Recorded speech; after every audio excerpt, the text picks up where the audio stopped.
Ebor Lectures in Theology and Public Life were established in 2006 in York to promote conversation across a diversity of religious beliefs and issues of public concern. The Ebor Lectures are offered free of charge to the general public, providing a space where experts and practitioners from a range of communities, such as educational institutions, public interest groups, religious movements, charitable and political organisations, can share knowledge and provoke reflection, contributing to creative, personal and collective decision-making for the benefit of society. Previous speakers have included archbishops, cabinet ministers, social activists, journalists, astronomers, peace workers, authors, and many others. Now meeting twice per year, the Ebor Lectures are an ecumenical project jointly sponsored and organised by York Minster, the Methodist Church Yorkshire North and East District, the C and J.B. Morrell Trust, York Area Society of Friends or Quakers, and the Centre for Religion in Society at York St John University. For today's Ebor Lecture, we are delighted to welcome Professor Alison Phipps. Alison is a UNESCO Chair in Refugee Integration through Education, Languages and the Arts, and Professor of Languages and Intercultural Studies in the School of Education at the University of Glasgow. She uses creative, decolonising and restorative methods to teach widely in refugee studies, critical multilingual studies, religious and spiritual education, anthropology and intercultural education for non-violence. She chairs the new Scots core group for the refugee integration in partnership with the Scottish Government, the Convention of Scottish Local Authorities and the Scottish Refugee Council. She is author of numerous academic books and articles and poetry collections. Her latest short monograph in 2019 is Decolonising Multilingualism, Struggles to Decreate. In 2012, Alison received an OBE for services to education and intercultural and interreligious relations, and in 2023, she received an honorary doctorate from the University of Edinburgh in recognition of inspirational and extraordinary research and work with refugees and multilingual and multicultural communities. Alison was a senior policy advisor to the British Council from 2007 to 2014 and was elected a Fellow of the Royal Society of Edinburgh in 2015 and of the Academy of Social Sciences in 2017. She presently serves on the International Committee of the Royal Society of Edinburgh. For 8 years, she was a board member of Right to Remain, a refugee advocacy organisation, and has worked as an advisor to the Red Cross, the Scottish Refugee Council, the Church and Society Committee of the Church of Scotland, and Scottish, UK and European parliaments. She is presently acting as a commissioner with the Poverty Truth Commission Scotland. She is advisor to the Centre for Human Rights and Democracy in Ethiopia and to the AHRC Global Challenges Research Fund Modern Slavery Project, and to Multilingualism, Empowering Individuals, Transforming Societies, Cambridge University. She served on the Integration Forum for the Refugee Task Force in Scotland and the Higher Education Committee for Developing Refugee Guidance for Universities Scotland. In 2015, she designed and led a witness-bearing 5-day visit with members of the Home Affairs and Justice Select Committee to Calais and Dunkirk refugee camps in France. For over 15 years, she has worked with colleagues in the Gaza Strip. In 2024, Alison authored a prayer booklet, Call and No Response, 30 Prayers in Genocidal Times, and co-authored with Paula Badwan a book of poetry entitled Keep Telling of Gaza. She is a member of the Iona Community. Her talk today is entitled When Every Hope Has Gone, Rage and Refuge in a Merciless Age. Alison Phipps.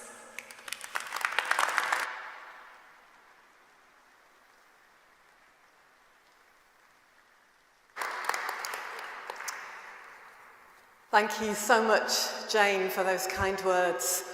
And thank you too to the University of York St John and the Ebor committee, and especially to Claire, who have worked so hard to organise this lecture. But also thank you to Esther, to Stephen, and also to Joe and Amy and Nicholas and many others whose names I don't know, who are part of making sure this evening goes smoothly. When every hope is gone. Tell us about hope. Where do you get your hope from? What gives you hope? This is the question I'm asked again and again about my life with refugees. How do you keep on keeping on? It's an increasingly urgent, insistent menace, as my late friend Peter Matheson called it. Enter the wild with care, my love, opens the Lost Words blessing with Corrine Polwart singing into gaping, hopeless wounds of grief and loss. Enter the wild with care, my love, and speak the things you see. Let new names take and root and thrive and grow. The inexorable call on my life's work, what the Māori in Aotearoa, New Zealand call the mahi, what we might call the vocation or the creative work of creation, is to live and work with those seeking refuge for the good of all. It's a continuation, I realise as I age, of the work of my ancestors and of the service and action they rendered, humble and faithful, non-conformist saints without fuss. For now, this work is in part held and protected in the UNESCO Chair for Refugee Integration through Education, Languages and Arts at the University of Glasgow, and sustained by the statement in UNESCO's founding documents that if wars are made in the minds of people, then it is in the minds of people that the defences of peace must be constructed. More poetically, I see this work as holding the bowl of tears and expanding the space for joy. It used to be work I undertook in hope, menaced by the hope of sane immigration policies, hope resting on the Refugee Convention, to which we are signatories with a, quote, proud history. Hope in the basic generosity of people, hope in our voting system, hope in policies which offer protection and a new start, hope in the slogans of hope, not hate. We have more in common. Hope in the many decades of intercultural research which has shown that war and persecution, cruelty and fear are really bad ways of responding to people in need, and that fear, literally xenophobia of others, can be countered by education, by relationship and good practice. It's now work accompanied constantly, I experience, by grief and hopelessness. The carefully planned, patiently prepared for victory of the oligarchs, the violent men of war, and angry deportationists seems absolute. I don't know how long their reign will rise and last. I certainly don't have much expectation that we will come to our senses before it's too late, as it already is for too many. My inbox cries out daily with requests for help and refuge from the persecuted, from lands where suffering is immense. So I bring you bad news. Successive governments of these lands in recent years have effectively taken the UK out of the Refugee Convention. There is no longer a rhetoric of a proud tradition of welcoming refugees, or even of safe and legal routes. There are simply no routes left for the majority. On the 4th of March this year, the UK government announced, for example, that scholars from Cameroon, the Sudan, Myanmar, and Afghanistan would no longer be allowed to enter the country for the purpose of study. They must use, quotes, other routes to humanitarian protection, for which there are none available. More countries, we understand, will soon be added to the list of the excluded. The promised refugee study visa is yet to materialise. Even as you travel far, from heather, crag and river, may you, like the little fisher, set the stream alive with glitter. May you enter now as otter without falter into water. The beauty of this lost word's blessing dissolves when I think of those entering with falter into water, in the last resort of hope, to see loved ones again, to reach safety, the watery graves of the Mediterranean and the English Channel. The important work of the Missing Migrants Project estimates that 34,869 people have died in the Mediterranean or are missing since 2014. That's roughly 4 times the total number of students at the University of York St John, to set the figure in context. We might think, says Judith Butler, of war as dividing populations into those who are grievable and those who are not. An ungrievable life is one that cannot be mourned because it has never lived. That is, it has never counted as life at all. When lives are ungrievable, as with refugees, I believe it is our work to grieve them nonetheless. A group of women, a colectivas, we worked with from the UNESCO chair in Mexico, took it upon themselves to document the women killed in femicide, killed for being women, whose deaths went unrecorded by the municipalities, and they created vast embroidered banners which they dropped from 4-story-high buildings in ritual actions of remembering those who once set the stream alight with glitter and are now dead and otherwise, without these actions, ungrievable.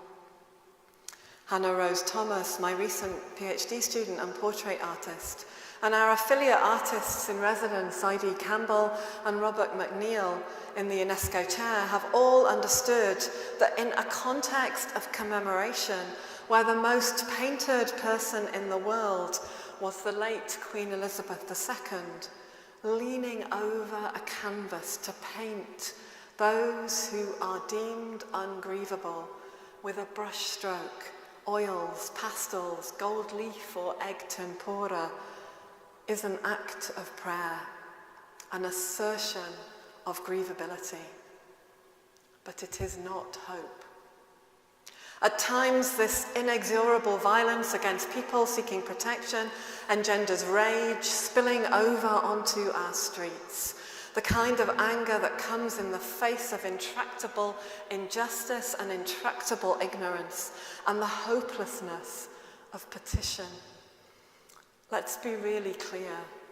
There are no routes remaining to the UK that are safe or legal except for those who can quite literally buy their way in.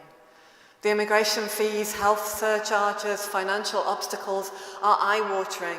The Refugee Convention has been put through a shredder in the home offices of the world. Its precious language mothballed. Actual and performative cruelty are the mechanism by which the oligarchs remain victorious. And this isn't about one single genocidally minded state, Russia or UAE or Sudan or Ethiopia or Cameroon or Myanmar or Israel, but rather about the suppliers of the weaponry to those countries to carry out their slaughter. It's about a chaos of decisions affecting those forced to leave their homes under evacuation orders and threats of annihilation, which both create and follow the flows of capital between those who profit from these systems, the very few, and those who are immiserated by it. It's estimated, for example, that the Catholic Overseas Relief Services lost $1 billion overnight when the President of the United States cut US aid last year. When my own overseas development assistance funded portfolio was cut in 2021 overnight and with no warning, I used to chair the committee. My partners in Zimbabwe and Burkina Faso said, "Alison, this is violent news. We will be sent to jail. This is what happens when you trust money from the British." In 2026, this year, the government cut overseas development assistance to 0.3% from the statutory 0.7% in order to fund the expansion of the military, using much of what is left to fund the detention estate costs imposed by private contracts for warehousing people seeking asylum in limbo in this country. Cited in the House of Lords debates, Romilly Greenhill, chief executive of the Bond Network of Humanitarian Organisations, called the decision a short-sighted and appalling move. She added, "Slashing the already diminished UK aid budget to fund an uplift in defence is a reckless decision that will have devastating consequences for millions of marginalised people worldwide." We hear the language of rage, slashing, reckless, devastating consequences, the way the state does violence to those who might want to flee from other countries, even before they do. In the context of the live streaming of mortal agony from Gaza, Palestine, and muting of the same from the Sudan, Myanmar, and Afghanistan for women and girls, there is open-mouthed horror, learned helplessness, and the kinds of giving up that index the absence of hope. I speak to my colleagues from Eritrea and Zimbabwe, but what can you do? They shrug, accurately assessing the hopelessness for what it is, hopeless. What can you do when a dictator takes over your country, declaring that anyone who thinks like you will be less of a citizen, less safe, asks Ebor Temelkuren in her glorious book, Nation of Strangers. When there is no court to protect you any longer, who do you turn to? When it is declared that cruelty is the new rule and caring for people is a crime, will you join the mass hysteria of hatred, mimicking their fury, so that you are safe? She asks. I have never In my many years of work with refugees and the many successful campaigns I've been part of for evacuations and rights of asylum, been more despairing or defeated. Every small step forward is met with a raft of new obstacles, which even a couple of years ago would have been unthinkable. Permanent family separations, the end to hope of routes to permanent settlement, institutionalisation of radically different care frameworks if you are a minor seeking asylum or if you are not. I could go on. It's literally my job to receive and think hard about this bad news and all the things preventing real life-giving work of hospitality and settling people down well. So far, our frameworks have failed, our decolonial research has failed, our feminist ethic of care has failed, our belief it must never happen again has failed. Our politics has failed, our protests have failed, our laws have failed, our systems of justice appear to be failing, our higher education and our organised religion has failed, our sociologies and ethics have failed, our theologies have in the main been unfit for the task. Maybe for some, our faith has failed. The momentary win, and it really was a win, in Kenmure Street on the 13th of May 2001 in Glasgow. I was there too, when the local community on the south side of Glasgow prevented the deportation of 2 Sikh men who were our neighbours, was, it seems, the exception that proves the rule. It appears to be a merciless age. And what is revealed as the mask slips is the mercilessness, the way that the violence of coloniality has persisted and been fanned back into a raging fire. This fire encroaches here as elderly protesters, faithful people, often Quakers, nonconformists, fellow members of the Iona Community, trade unionists, people of goodwill to whom we owe so many of our freedoms, are arrested on terrorism charges, not merely for breaching the peace. Court proceedings and retrials are held under extreme conditions. There may be an end to trial by jury. What has always been the case, that the powerful can get away with murder, is in plain sight, establishing itself as a new consensus.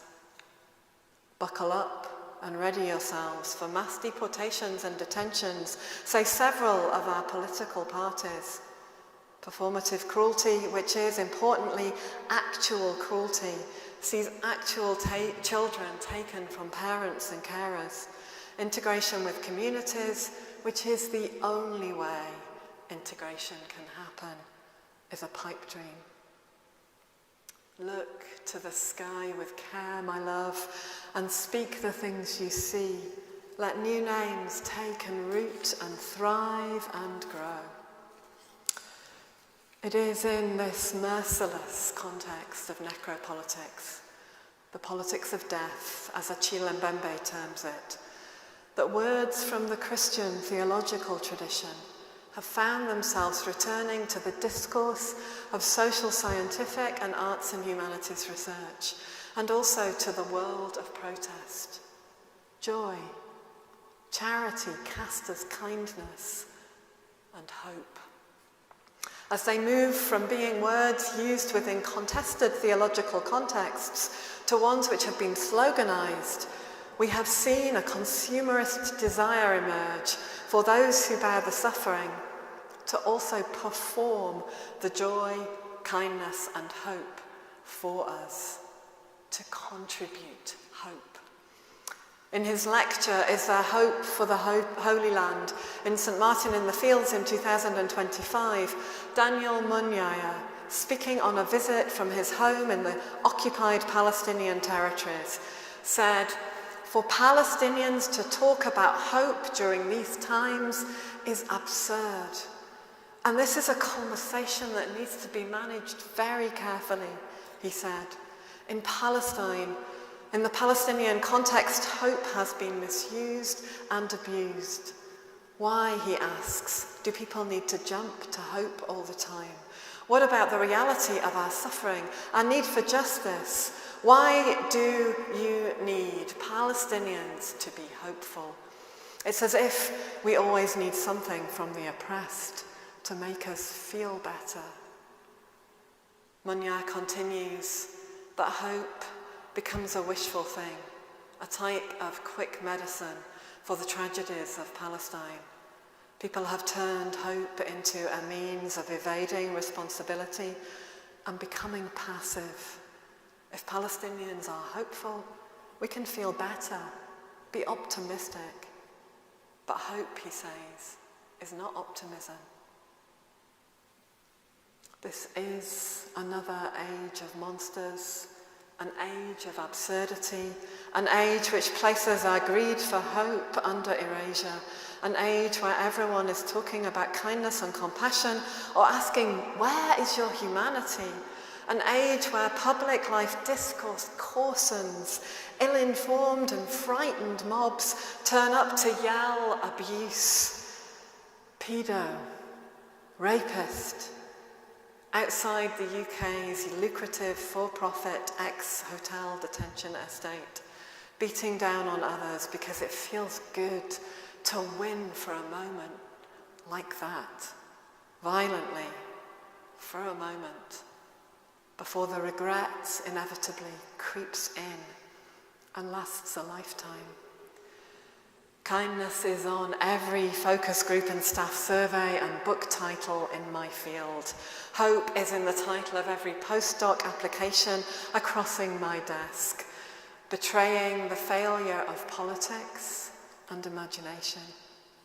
We're already in the game, says Temel Koran, not playing but being played, paralysed by shock before the limitless shame of the new world over. Every hope is gone. So I have news, and it's also good news. In not dissimilar times, T.S. Eliot wrote that hope would be hope for the wrong thing. A hoping for hope itself won't do. When hope is gone, we are left with work of solidarity. Solidarity in grief, solidarity in rage, solidarity, as Rowan Williams termed it in his Brampton lectures, as the work of love. Solidarity is refuge, and it is made in what Dr. Hiob Johannes, our brilliant scholar in the UNESCO chair, calls the poetics of refuge. The phrase, "We remained calm and alive," he says, emerged as a recurring theme in our conversations and encounters with those seeking refuge. It speaks of the indomitable human capacity to endure, adapt, and uphold a sense of dignity, even within the dehumanizing depths of despair. It is a reminder of our fugitive and abyssal de-existence in a world overwhelmed by violence and systemic marginalizations. Yet, we remained calm and alive also invokes the poetics of life that rise beyond mere survival. Speaking in 2024 at the Solas Festival, Scotland, my late friend, theologian, and former leader of the Iona Community, Cathy Galloway, was asked by her activist Hope, "Tell us, what gives you hope?" "I'm not very interested in hope," said Cathy. "I'm far more interested in courage, faith, and cheerfulness." Courage, faith, and cheerfulness are words said daily in a prayer from the Iona Community. They are what we ask for our work of solidarity, justice, and peace. We do not ask one another or our Maker whoever they may be, for hope. Hope is not the prayer of the Iona community. To live a Christian life, as I understand it, is to live through the hopelessness of Good Friday, through the torture and execution of a Jewish man living in occupied Palestine, whose trial and charges of terrorism and insurrection were rigged, to live the betrayal that the Palestinians and so very many of those who have sought refuge in our own lands and in many others have encountered. And it is to stay in and with life as love when every human hope has gone. In what we learn of Jesus in the Gospels, I believe we find that everything we thought of as winning is losing, and everything that we thought of was losing is winning. This is the upside-down world of the Beatitudes. Blessed are those who mourn, a lost blessing indeed.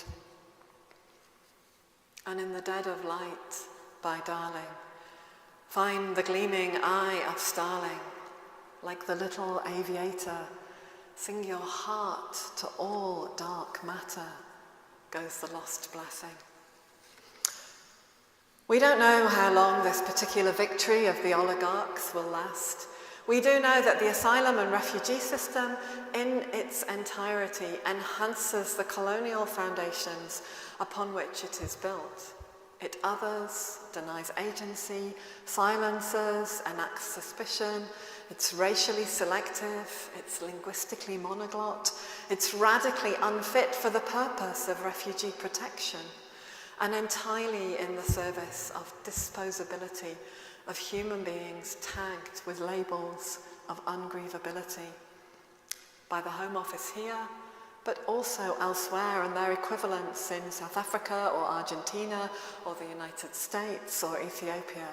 We only need to look to the jewellery laws in Denmark, whereby people, mainly women seeking asylum, had their jewellery taken from them to pay for their asylum accommodation. And the floating of a similar idea by the present Home Secretary for the UK, to seek ways in which the stripping of dignity and imposition of shame and wounding, poverty and erasure are normalised in the UK asylum system and refugee discourse. My PhD student, Nerea Bello Sagarazazu, is busy making rings with words in many languages engraved on them, open circles of gift giving to restore what is being stolen in new forms. Neither hope nor hopelessness, but the active, critical making and wearing of mutualized solidarity.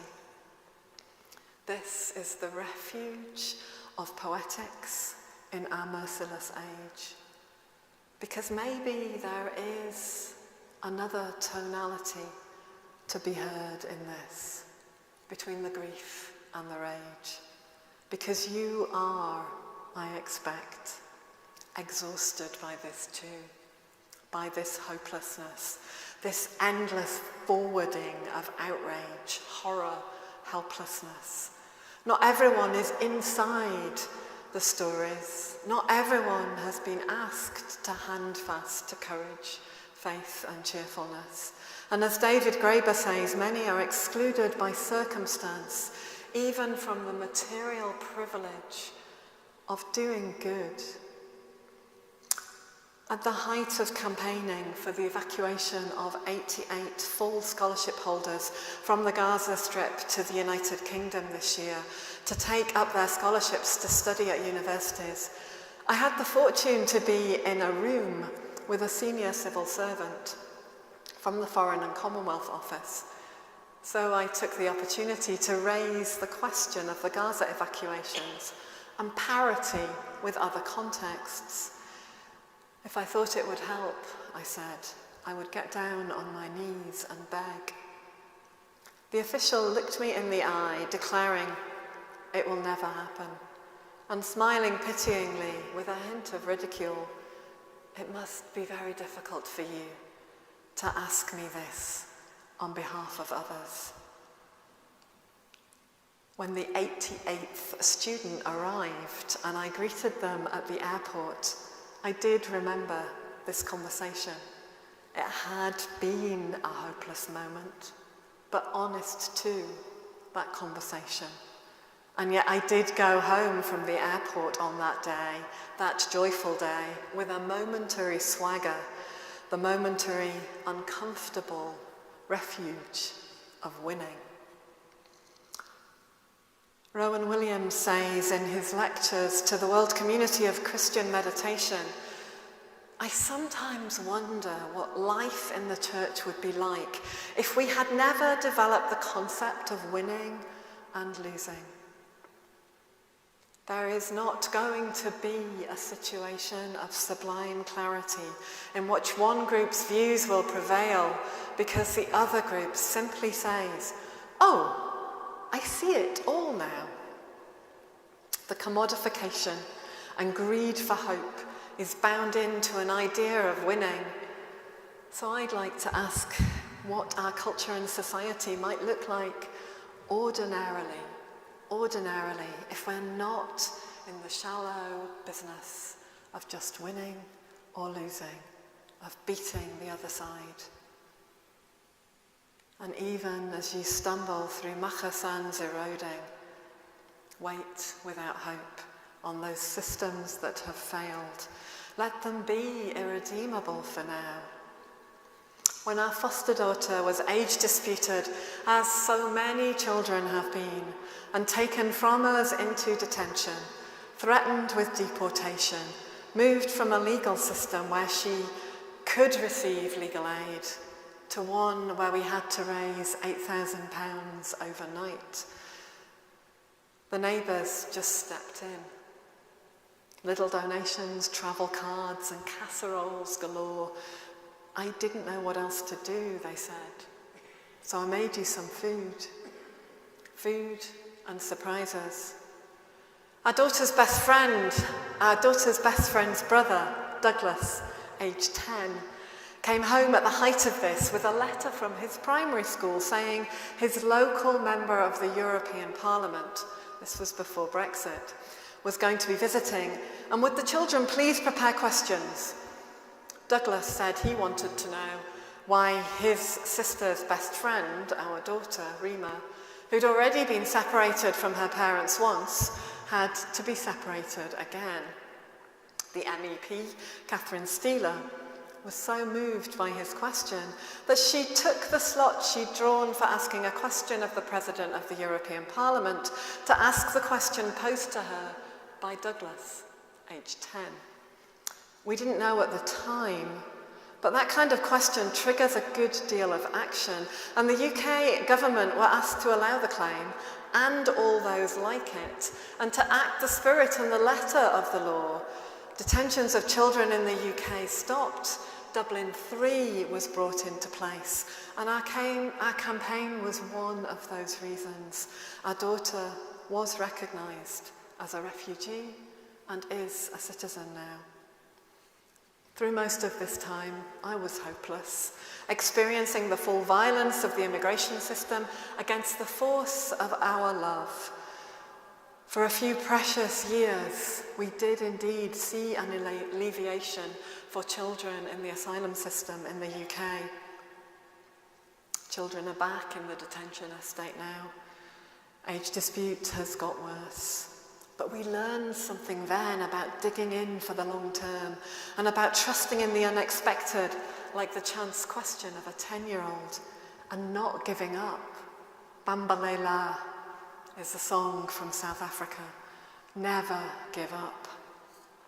When the UNESCO chair was inaugurated at the University of Glasgow in 2017, I wanted the lecture to be one which demonstrated the full range of what languages and the arts can do, and invited 22 dancers from the Noyam Institute for African Dance, who I'd worked with for many years in Ghana, in the equatorial rainforest, to come and dance the lecture themselves.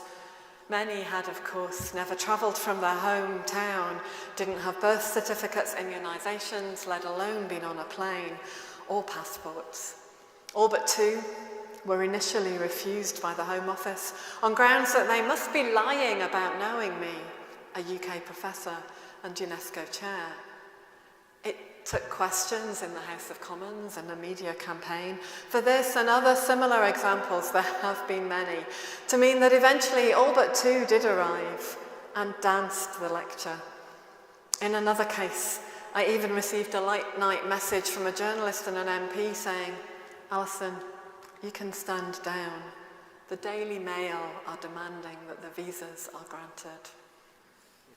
Obviously, this is no way to run an immigration system. Let the Selkie swim you deeper, oh my little silver seeker. Even as the hour grows bleaker, be the singer and the speaker. There are people amongst us, and I see you in this audience today and online, who have stayed with similar struggles alongside the pain and hopelessness for decades. When St George's Place, Glasgow, home to the South African consulate, changed its name at the height of the anti-apartheid struggles to Nelson Mandela Place, it meant that all letters, we wrote letters back then, were addressed to the South African consul, Nelson Mandela Place, bearing as the address the name of their most notorious political prisoner. There was no demanding of hope from Mandela or from those stuck in the thick of the struggle, but there was an undemanding solidarity in action, which still brings a smile whenever that story is told. It's a kind of holy mischief. For my team, 15 years of loyal work with Gaza has had to happen, and a violence beyond comprehension, before a movement worldwide emerged, integrating old knowledge, newly known, sloganizing solidarity and hope, but also doing the hard work. For my Māori friends in Aotearoa, New Zealand, it's been over 180 years and counting. Shadia Kupti reminds us of this in her 2025 Peace Summit conference lecture, Seeds in Hostile Ground, as she carefully rereads the parable of the sower and the seed through Palestinian liberation theology. That seed falling on good ground, she says, it would be harvested for the landowners, the rich. But that falling on stony ground or amongst thorns, it might endure until the conditions were ripe for others to enjoy the harvest. Social work academics Avril Bellinger and Deirdre Ford enact this in their work, sharing seeds as their handouts at academic conferences and lectures, and asking us to think about how to care for the life in that tiny seed, how to find people who might provide the conditions they need for when the time is right for those seeds to grow. What these ordinary practices demonstrate, and there are so very many that fill my life with utter delight and laughter, is that solidarity has not gone. It insists on the right to be ordinary, liberating us from demanding transactional hope of others. It mutualizes, as my colleague Sitole puts it, often surprisingly, effortlessly. I see it in my daughter, beginning to imagine how her passion for baking, learned apparently, she says, in my kitchen, might become a viable business. She makes endless wedding cakes and birthday cakes for friends and for our unexpected grandchildren who entered our childless home and brought glorious, devastating, ordinary chaos. A radically ordinary, delicious cheerfulness that has nothing at all to do with winning or losing, which came when every hope had gone and has everything to do with stubborn, ordinary love. My colleagues in Gaza and I have been doing the work of mutual solidarity for 17 years now continuously. There is no hope, but we still get to work, teaching, lecturing, examining students, marking dissertations, putting together research projects, rebuilding higher education, ordinarily, those everyday tasks. Yesterday, I was lecturing to the students in Gaza, who I hope you've had a connection to be able to be with us tonight online. We decided last month to hold an online launch for my co-authored anthology of poetry with my colleague Tawana Sitole, and asked the students of our assassinated colleague and co-investigator on one of my grants, one of those cut, Rafat al-Ariya in Gaza, the one who wrote the poem about the kite. And we wanted to hold this as a space for new poetry from Rafat's students to be spoken from Gaza by the students. These are not poems written in quiet rooms, writes their professor Nazmi Al-Masri. They're written under collapsing ceilings, typed on phones with failing batteries, memorized because paper may not survive. They are carried in voices, in breath, in memory, in places where homes are lost and landscapes altered beyond all recognition. Poetry becomes more than expression. It becomes a way of holding on to humanity, a way of naming what is happening when numbers and images cannot fully speak, a way of remembering. Poetry, he says, crosses borders when people cannot. It moves through language, through silence, through distance. At the end of the launch, the next thing we knew, our publishers were announcing to the students that Wild Goose Publication, the publishing house of the Iona Community, would be issuing contracts to the students, ensuring they were paid royalties and publishing their work in a book called Let Us Throw War Away. It was published last week. This isn't hope either. It's the dignity of work, insisting on life without bitterness or accusation.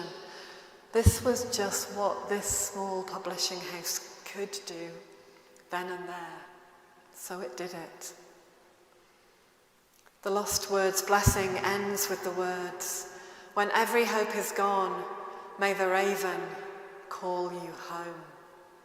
This suggests a calling onwards to a place, a destination, a home. Who calls you home when the raven cannot sing? When home is the mouth of a shark, as Wasan Shari says. When millions of you are scattered across the globe and no one wants you. Of course, our voices crack and grief is raw. Of course, we take refuge in broken memes, at a loss, in rage. But you need more from me than hopelessness. And so I hope I've given you a bit of courage, maybe some faith, perhaps a little cheer, a fullness. In closing, I want to come back to this image of a raven seemingly calling the dying over the threshold when every hope is gone, and to offer a different reading, because perhaps the raven is the one of the Haida tradition of Turtle Island, and from so many indigenous wisdom stories, the one exhausted from battling with eagle to bring the moon back, to light up the darkness that had descended onto the earth after it was stolen and held in captivity to shine only for that eagle's own greedy purpose. How might you make a nest for raven? How might you be home for raven, for the ones weary from flight and embattled? A home that might be found in a calling to you too, which speaks of the labour of solidarity, the work of love, the ordinary, everyday acts of grieving the ungrievable, those small peace benches and plaques and paper cranes and earrings and scarves and badges, the holding out for witness that just lets people know that there are pockets of kindness that create webs of connection. For now, casseroles, making something that might still survive as refuge, a sanctuary and a light after so much darkness, and in so much darkness will always seem like a lost cause. But it is my testimony that you will find courage and faith over a very long durée and a good deal of cheerfulness when you join others and try. When every hope is gone, may Raven call you home. Hope is right here. It's made in cheerfulness. It's made in ordinariness. It's made in homes. It calls us by name, like the name spoken by Jesus to Mary in the garden, and followed with work to do, good work, with food and walks and bread and fish. It becomes spirit at Pentecost, and we're nearly there in the church. So, lean in. You can lean in towards the suffering, or lean out. It's your choice, and you are the only one making it. It is all revealed. You can recycle empty propaganda, pretending a superficial peace, or you can lean in. Cup your hands. Make something of love for the thirsty to drink, and allow yourself with millions more to be gripped by the menace of hope. Thank you.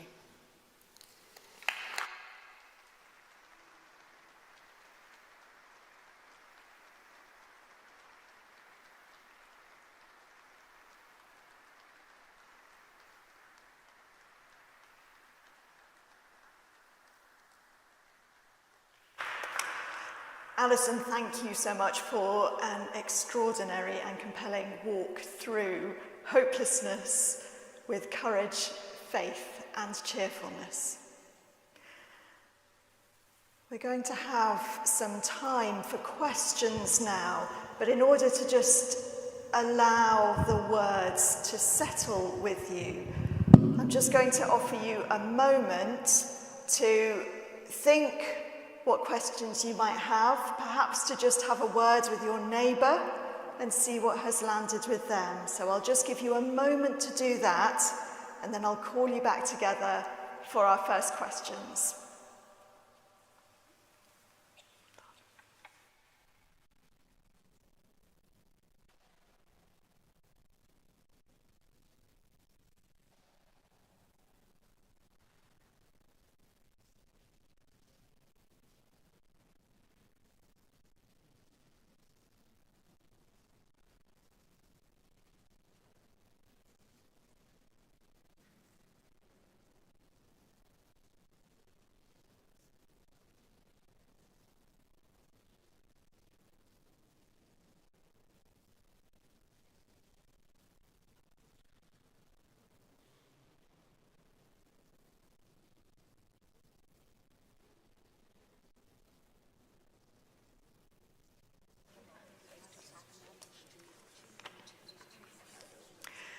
Now that you've had a moment to think, I'm going to ask for questions. I would like to remind you, please, to wait for the microphone, which Claire will bring to you, so that the people who are watching online are able to hear you. So if you could raise your hand if you have a question. We will start with the gentleman on the aisle over here.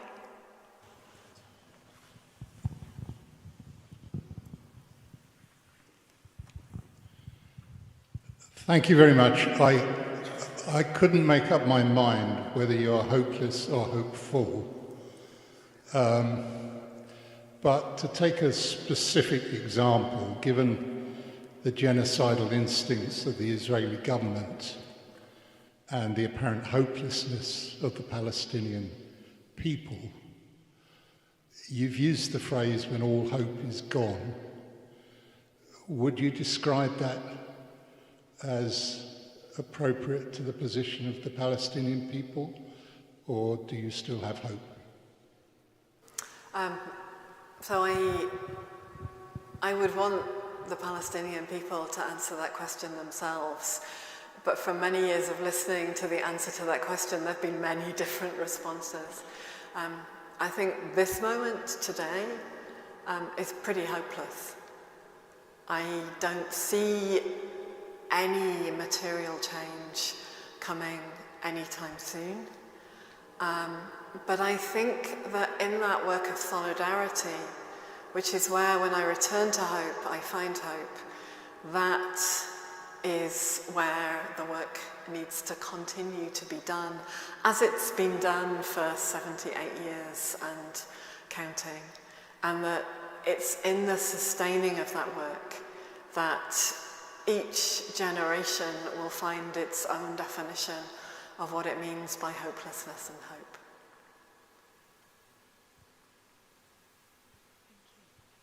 Next question. The lady over here.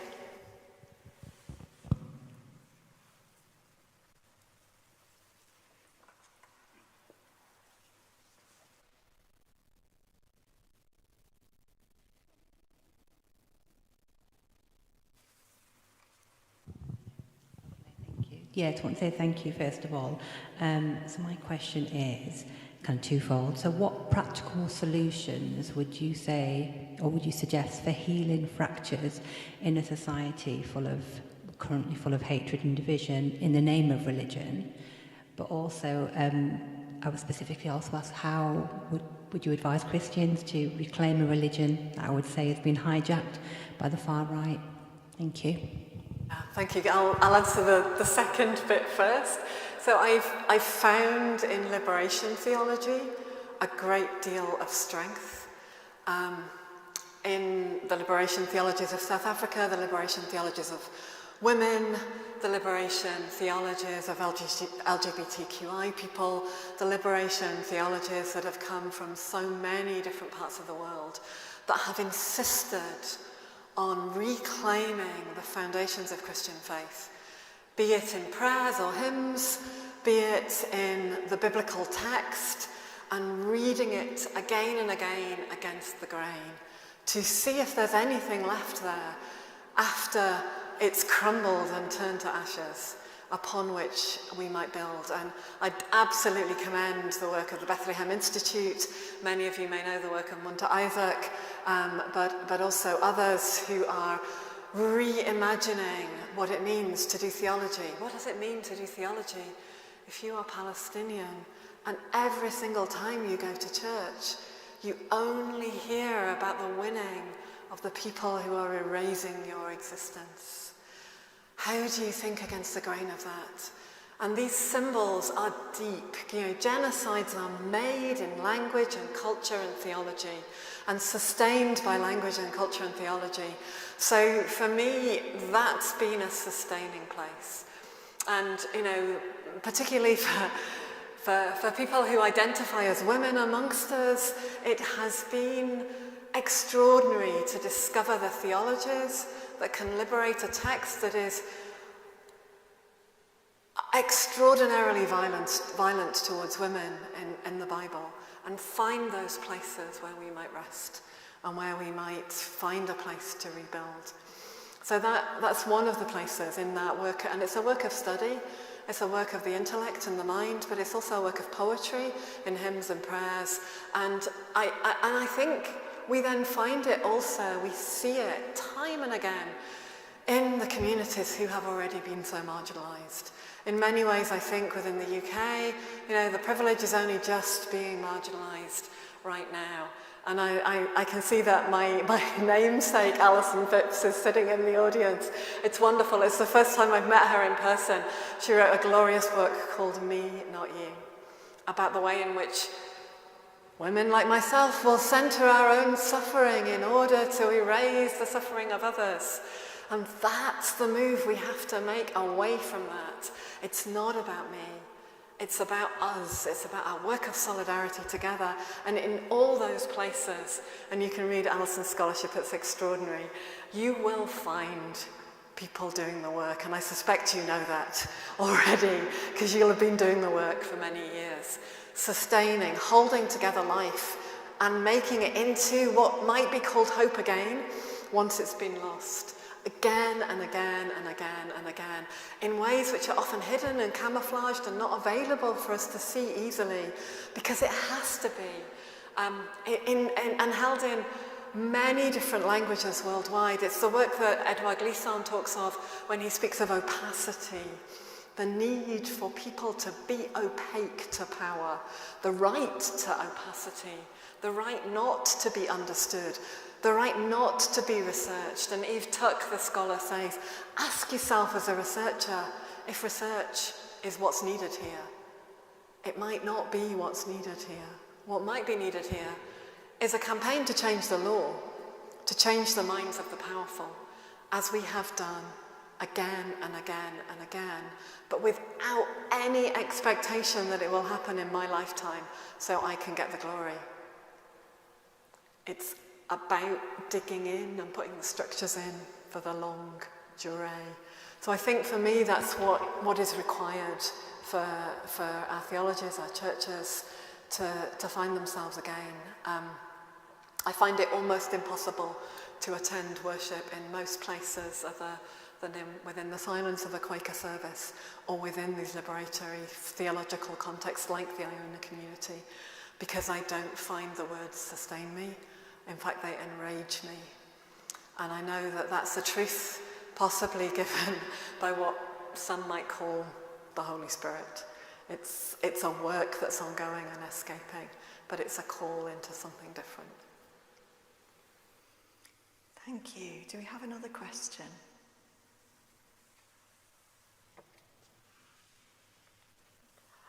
At the front here. Should we have the microphone? Thank you.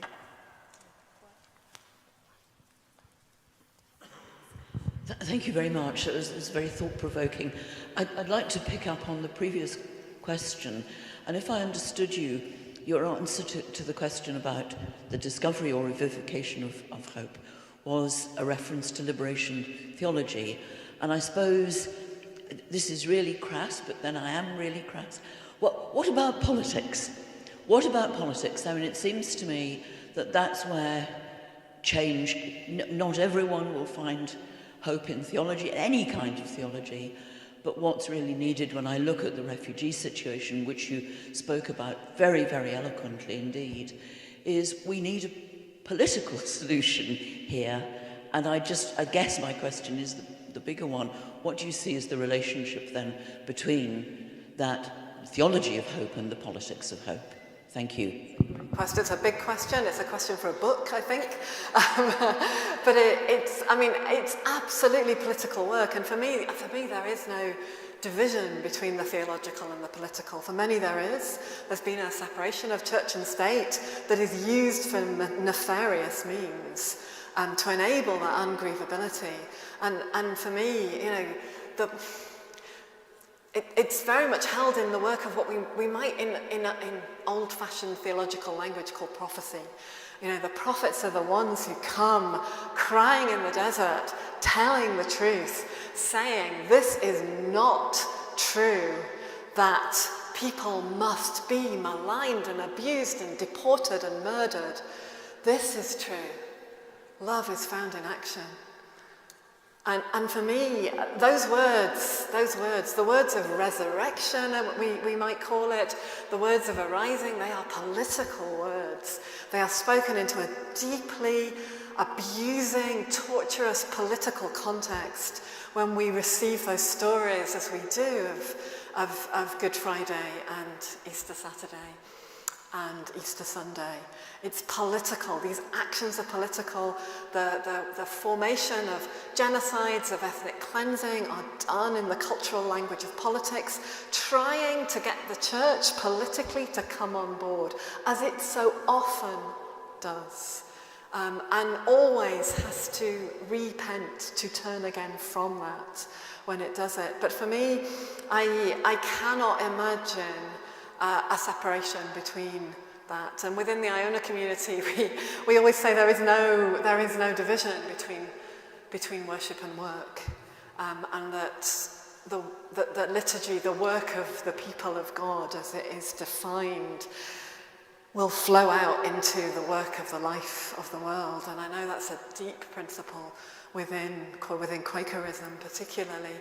So, this is political work, and it's costly. It's really costly. And it's also,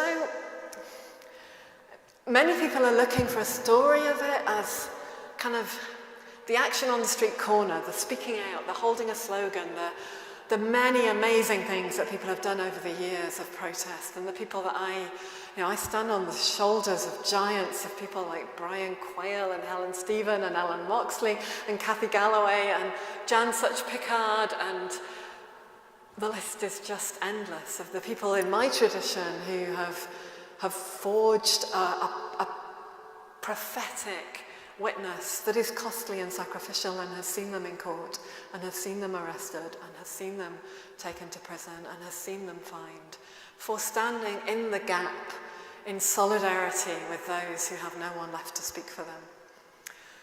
But I also think that some of those forms are failing right now with the encroaching systems, and that when that was a breach of the peace with a £250 fine or a month in a prison, it could do some really interesting work of solidarity inside and with that.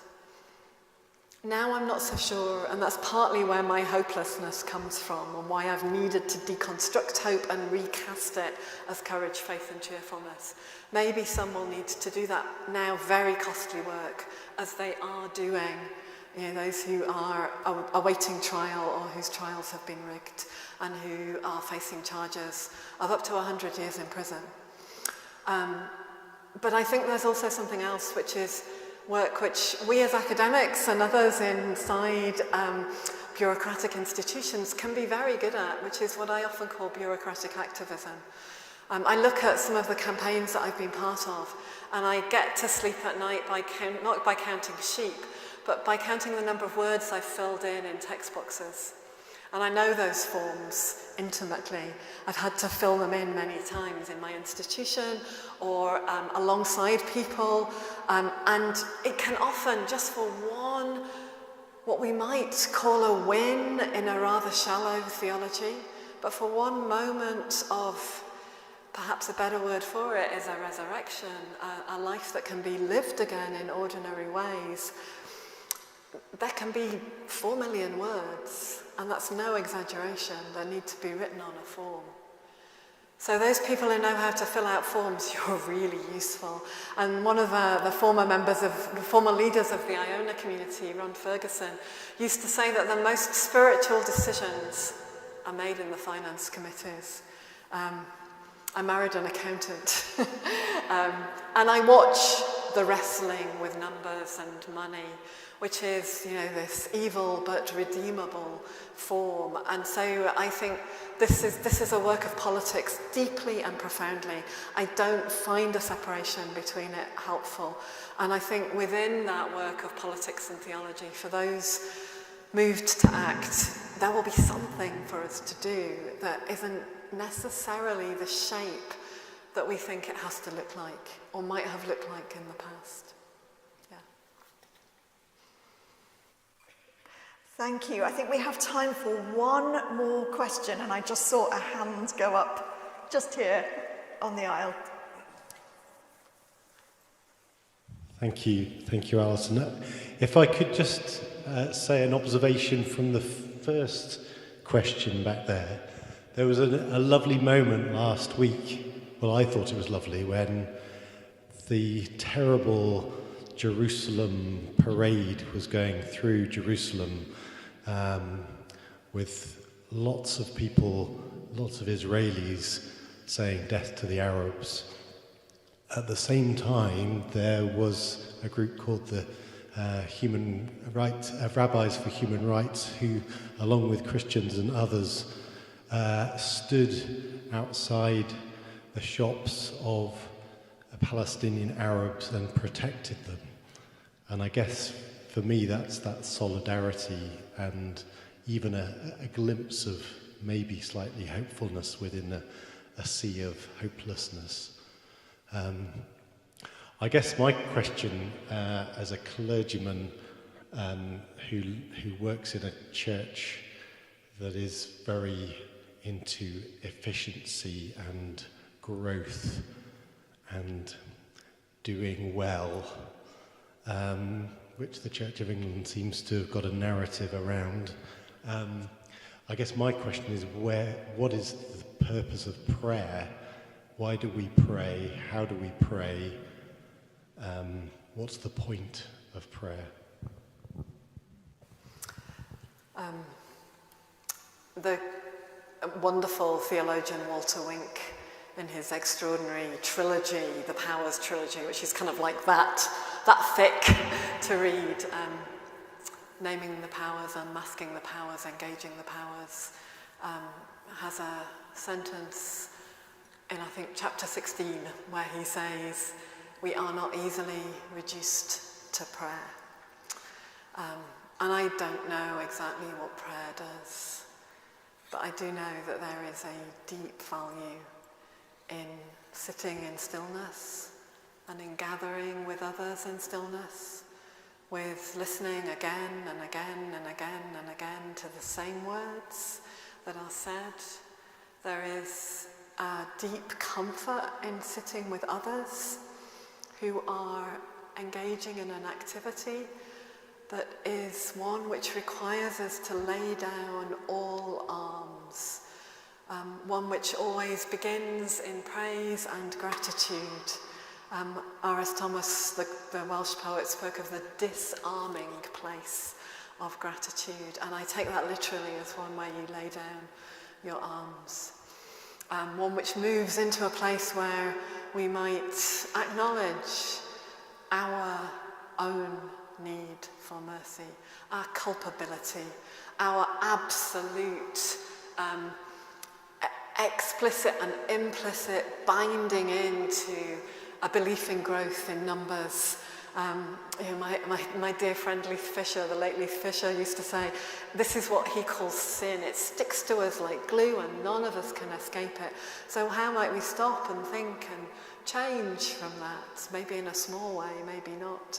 I spent Lent this year, my Lent discipline this year was to acknowledge that whilst I might be able to do some of the actions of boycott, divestment and sanctions, as we had done for apartheid South Africa, maybe from supermarkets engaged in supporting the illegal occupation in the occupied Palestinian territories, I'd not been very good in my work or my life at looking at tech, big tech in particular.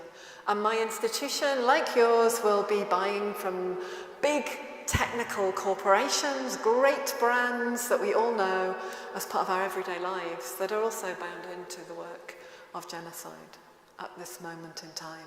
They are, of course, redeemable, and many are changing, and it's great when they do and they join. We might have to stifle an urge to say, for goodness sake, where were you? And remember that the first shall be last and the last shall be first.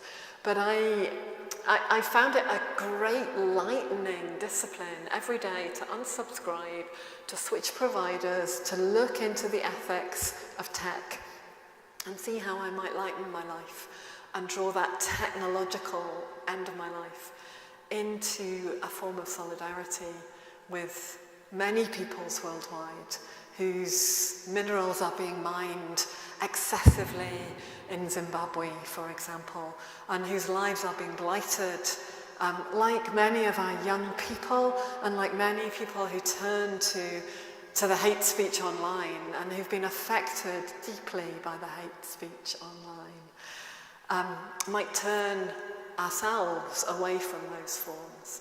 And I realised as I was reflecting on that action that for me it had been prayer. It had done what prayer does. It had been a moment in the day when I would sit with a discipline and I would use words and I would engage in actions that acknowledged my failing in the brokenness of the world that was bound into that of other people.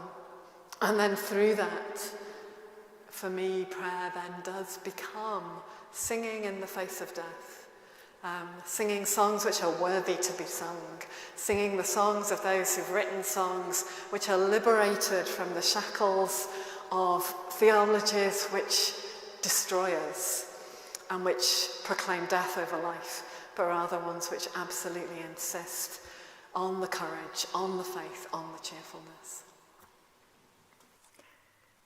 Thank you, Alison. We are going to move shortly to our drinks reception in the chapter house. Before we do that, can I give you advance notice of our next Ebor lecture? It will be in York St John University in November, and the speaker will be art historian Dr. Janina Ramirez. Also, for anyone who is interested in hearing more about Christians in Palestine and Palestinian theology, Professor Esther McIntosh will be giving a talk in Beverley Minster on the 17th of June at 7 p.m. So do please join us for our drinks reception. If you didn't get a chance to ask Alison a question, or if you were too shy, then there might be an opportunity to do so then. Please don't mob her though, you could also talk amongst yourselves. So thank you again, Alison. Let's just thank her with a round of applause.